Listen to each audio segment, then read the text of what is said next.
already a pitch for 60 minutes to explain to them that I had found the cure for cocaine. That if you do heroin on Mondays, just a little bit, you will not snort the rest of the week. Like, I was really going to pitch 60 minutes. I was going to get an agent and go to CBS and go, listen, I got a groundbreaking idea. There's no reason for rehabs. We'll get that white powder you motherfuckers are going to war for. And we'll get that little white poppy seed. We'll make it into some pill. And we'll get people high on Monday, because the rest of the week I didn't want to get high. How crazy is that? So I was doing heroin on a Monday, and it wouldn't let me do coke the rest of the week. I look forward to Mondays. Fuck CSI Miami. Why only Monday? I don't know. I have no fucking idea. That was just the day You gotta start the week off right. Yeah, that was just. And this is snorting it. Yeah, snorting 2 little lines of heroin just to get me out. And what does it do? Like, what's the feeling? Tell me what it feels like when it hits you. Countered. Oh, it takes a couple minutes to hit you, and you feel this weird thing, and then you feel like your blood pressure going up. And you feel like this euphoric warmth. You feel like this fucking warmth. I felt like my body. You ever take a wet shit? It's warm, and you can see if you shit outside, steam's gonna come out of it. Right. That's what your body feels like, that warmth. And then I would get an urge to puke. Cyclone. Countered. For a couple minutes, I would gag and puke. A little bit would come out of yellow. And then after I puked a little bit, I would just go into this state of fucking momo-ness for 4 hours. It was like smoking indicas all day. And momo-ness. Like just sitting there smoking cigarettes, looking out a window. And I'd make believe I was writing John Lennon-type lyrics to jokes. Until I looked at them the next day, this brilliance about a refrigerator. Like, I remember writing a bit about a refrigerator once. And looking at it the next day and say, thank God. Thank God I never tried. You know what I'm saying? Like little things, like just... Well, that was Hedberg's drug of choice. And his jokes, man, I mean, I think he's probably the best non-sequitur joke guy ever. Because all his jokes are unrelated. It's like, here's a non-sequitur. Here's some other things I was thinking about. Here's something I thought. Here's something I saw. And it was, like, I was listening to it the other day. It's like... half of his jokes were only funny because he was saying them, you know, but they were hilarious. Like he had a way of doing it that was kind of like heroin comedy, you know. Would you be messed up during the week, or no? Who? You? It'd take me a day to recover on Tuesdays. I'd be out. I didn't say nothing to nobody. I was doing the heroin, and I wasn't doing coke. So I was really fucking And so happy. you would be like sober Thursday, Friday, Saturday, and then you'd look forward to the big bump on Monday. Yeah, that kid's dead. He used to send it to me. He used to send me $7 bags. What kid? His name was Bonehead. He died from an OD. How weird. Yeah. Figured that guy was going to live forever. I knew Bonehead? I knew Bonehead from the time. Rest in peace. You know what, Joe? You lost Bonehead, bro. Let me tell you something about Bonehead. Bonehead was like your boy. He was... I could go into a room with 90 motherfuckers and Bonehead will liquidate 10 of them. Bonehead was a bad motherfucker, dog. I love Bonehead had 3 brothers. I loved all of them.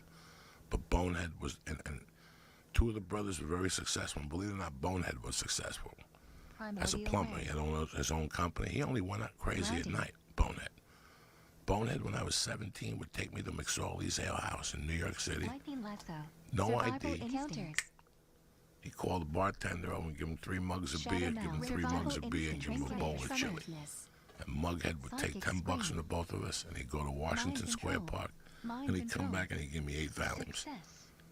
And by the meantime, he would go buy his heroin, and he'd buy these mixture of pills, and he'd melt them too, the black and whites. And he'd take us to a strip club in New Jersey or something, and he'd take us home. And the next day, 7 in the morning, there's Bonehead in the fucking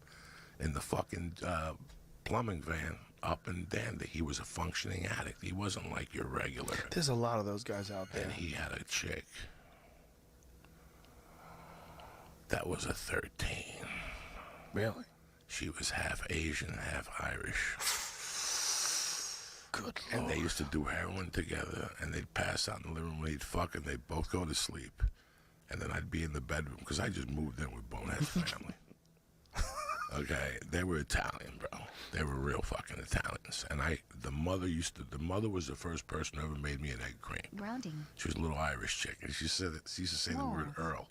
She couldn't say oil, and she was the bookkeeper for Union 52, whatever, the Teamsters, the Laborers Union. Trinketed. You know, I was over there one day when I was 16. She goes, "You got a book?" Spirit Walker's Grace. Nah, walk me to work tomorrow. Get you a book. You can start fucking being a hottie. So I, you know, like a hod carrier. Like Hot carrier? Yeah, they're for brick masons. Oh, okay. So she goes, "I can get you with the Italians over by the brick masons," because she was from Grounding. Hoboken. So she got me a book. I financed it. She got a loan shark to finance it. I love these people. Trinketed. This is, if I'm thinking I don't like doing documentaries, but I need to do a documentary about this family because it's the rise and fall of an American family that I saw before my eyes. As a child, I went over there and ate with them.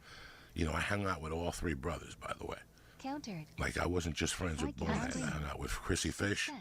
and I hung out with the little, whatever his name was. But Bonehead was my nighttime guy. Bonehead used to take me into the murky waters of the underworld. He could get me guns and shit. Now, the medium brother was a drug dealer Countered. in the 80s, and he sold big times coke, and he used to buy jewelry, and he used to put them in a tackle box. So one night, me and the younger brother in the bed sleeping, Bonehead comes in to borrow money from us because he was going to the city to get heroin. And he goes, and I go, "Bonehead, I got to go to the bank. I don't have any money on me." He went into his brother's room, and instead of his brother was sleeping, the drug dealer, instead of just opening up the tackle box and taking $40 out, he took the whole tackle box. And it had 40,000 in cash and another 30 in jewelry. He went to the Bronx. Fire elemental. These are the best times of my life. You want to talk about comrades? This is the best time of my life. This is your war stories? And you thought the house was haunted, and that was No, scary. this was not a haunted house at all. Nice. These people were decent Italian people. The dad was a longshoreman, and the mom was in charge of the Teamsters Union. And they hung out with Westies. They hung out with the fucking, the mother was friends with this dude that was a whatever for the Westies, and he used to get me jobs. He would get me jobs casing joints. Primordial Way. You know, when you have a summer job, nah, he would tell me, "Come here. I want you to go in that warehouse. I'm going to give you 200, and they're going to give you 180. I want you to go in that warehouse and write down all the alarms Ascendance. and tell me where the safe is, who walks around the safe," and he would pay me money. This is a great house, dog. Old school Italian house, but back to Bonehead. Bonehead has the fishing tackle box. He's about to go upstairs to buy heroin and shoot it. Moles. He puts the tackle box in the garbage can in front of the building and puts a lid on it. Spirit When Walker's he's upstairs Grace. shooting heroin, the garbage men come. And they take the 40 large Primordial with the Way. 30,000 in fucking jewelry.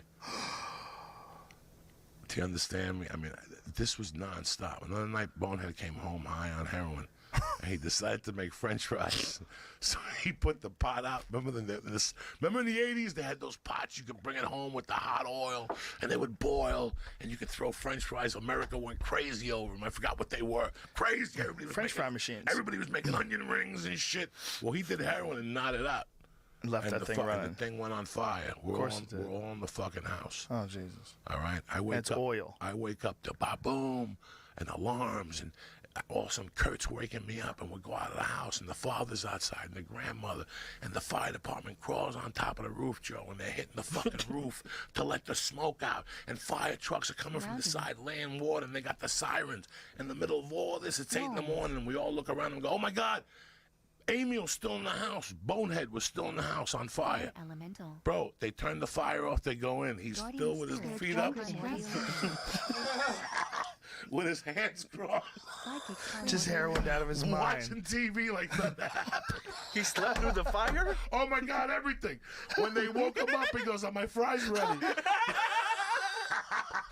This is how crazy this family was. Are my fries ready? Are my They're like, fries "Bonehead, ready?" we have 2 fucking battalions out there. We got half of 9/11 out there. Oh, my God. And you're still fucking sleeping. Oh, my God. They burned the house down. Burned the fucking kitchen down and half the bedroom. They had to move into a hotel for 6 months. And they had a grandmother downstairs who was old school Italian, but she Primordial couldn't Way. smell. Grounding. So every time we smoked pot, we'd just go down there and blow Psychic smoke in her Springs. face. And grandma would pass out in a wheelchair, and that was the end of it. I mean, it didn't stop. It didn't stop. Jeez. So this is why you get mad at people for binge watching stuff on Netflix, and Trinketed. this is what you were talking about. I get mad at everything, Lee. What do you got to bother me for? I get mad when people are like, he used to hide the coke. The medium brother used to hide the coke under his car.